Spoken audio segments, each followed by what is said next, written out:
Bonjour à tous et bienvenue dans votre JT des produits de bourse avec Trading Central. L'actualité du jour, c'est Vivendi qui signe un très bon premier semestre. Le groupe enregistre une hausse dans ses trois principaux domaines d'activité. L'EBITDA d'Universal Music Group a augmenté de plus de 23% et celui du groupe Canal+ a augmenté de près de 28%. La marge d'EBITDA d'Havas s'améliore, elle aussi, elle atteint 10% contre 9,1% l'année dernière. Le résultat net ajusté, lui, augmente de près de 23%. Au final, c'est donc un carton plein pour Vivendi.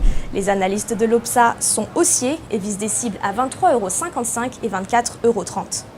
On continue toujours dans l'actualité avec EDF qui relève son objectif d'EBITDA annuel. Le groupe espère maintenant atteindre une fourchette entre 14,8 et 15,3 milliards d'euros à taux de change comparable et climat normal. La prévision précédente visait une fourchette entre 14,6 et 15,3 milliards. Et EDF ne s'arrête pas là, le groupe anticipe aussi un flux de trésorerie à l'équilibre et il a abaissé son objectif d'endettement financier net. Les analystes de l'Opsa sont haussiers et visent des cibles à 13,30 € et 13,50 €. On passe à la stratégie du jour maintenant avec Kering.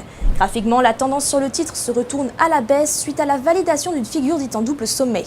Les cours évoluent désormais sous leur moyenne mobile à 20 et 50 jours, tandis que le RSI, Relative Strength Index, se maintient sous les 50%. Pour ce qui est des prévisions, on attend donc une poursuite du repli, avec pour objectif les cibles situées à 438,20 € et 427,60 € en extension.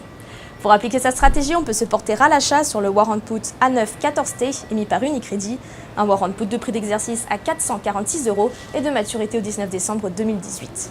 Et puis on termine avec un coup de projecteur sur le CAC 40. Graphiquement, l'indice parisien poursuit son rebond technique amorcé fin juin, mais maintenant il se rapproche de la zone de résistance autour des 5565 points. La moyenne mobile à 20 jours, quant à elle, croise à la hausse la moyenne mobile à 50 jours, un croisement qui pourrait donner lieu à une phase de consolidation. Pour ce qui est des prévisions, on attend alors un retour vers la zone de support entre les 5408 et 5342 points, et ce tant que les 5565 points ne sont pas dépassés. À cet effet, on peut se porter à l'achat sur le Warrant Put 3418T émis par Unicredit, un Warrant Put de prix d'exercice à 5300 points et de maturité au 21 décembre 2018. À la Bourse de New York, c'était Marie-Jeanne Tric pour Trading Central. Je vous souhaite une excellente journée et à demain.